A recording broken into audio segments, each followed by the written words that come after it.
ఎంతో అదృష్టం చేసుకుంటే తప్ప ప్రపంచంలోనే అరుదైన ఈ శివలింగాన్ని దర్శించుకునే భాగ్యం దక్కదండి. వాడ్రాపల్లి అనే గ్రామంలో కొలువైన ఈ స్వయంభూ శివలింగం ప్రతి ఏటా పెరుగుతూ ఉంటుందని ప్రతీతి.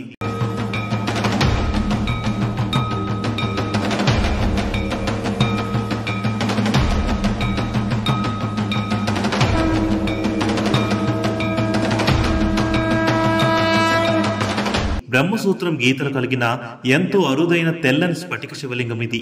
సాధారణ శివలింగంతో పోలిస్తే బ్రహ్మసూత్రం కలిగిన ఈ లింగాన్ని దర్శించిన, అభిషేకించిన అశేషమైన ఫలితం దక్కుతుందంటారు.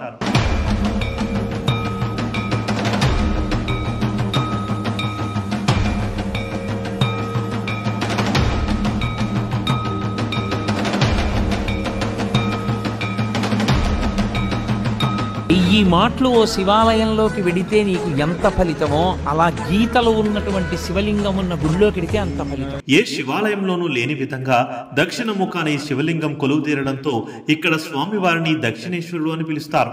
ఇక్కడ మరో ప్రత్యేకత ఏమిటంటే స్వామివారిని భక్తులే స్వయంగా వారి చేతులతో అభిషేకించి అలంకరిస్తుంటారు.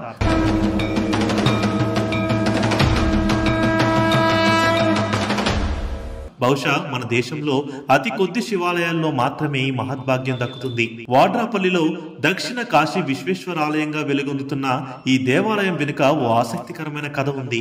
దాదాపు 250 సంవత్సరాల క్రితం ఈ గ్రామానికి చివరన ఉన్న పంట పొలాల్లో రైతులు కాలువగట్లు వేసేందుకు అక్కడ ఉన్న పుట్టలను తవ్వడం ప్రారంభించారు. ఈ క్రమంలో ఓ పుట్టను తవ్వుతుండగా తెల్లని రూపంలో ఈ శివలింగం బయటపడింది.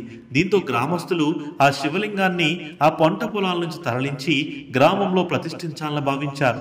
దీనికోసం శివలింగాన్ని బయటికి తీసేందుకు భూమిలో దాదాపు 25 అడుగుల మేర తవ్వారు. ఎంత తవ్వినా అడుగుల కొద్దీ శివలింగం కనిపిస్తుంది, కానీ లింగం చివరి భాగం మాత్రం బయటపడలేదు.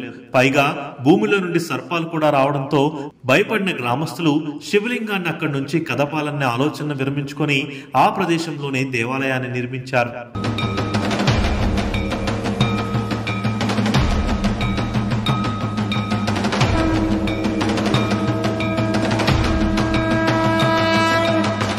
వైజాగ్ ట్రిప్ వేయాలనుకునే వారు తమ జర్నీ లిస్ట్ లో ఈ టెంపుల్ ను నిశ్చింతగా యాడ్ చేసుకోవచ్చు.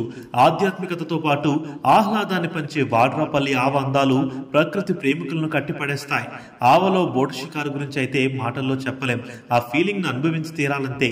ఈ టెంపుల్ వైజాగ్ నుండి 44 కిలోమీటర్ల దూరంలో, అనకాపల్లి నుండి 10 కిలోమీటర్ల దూరంలో ఉంది.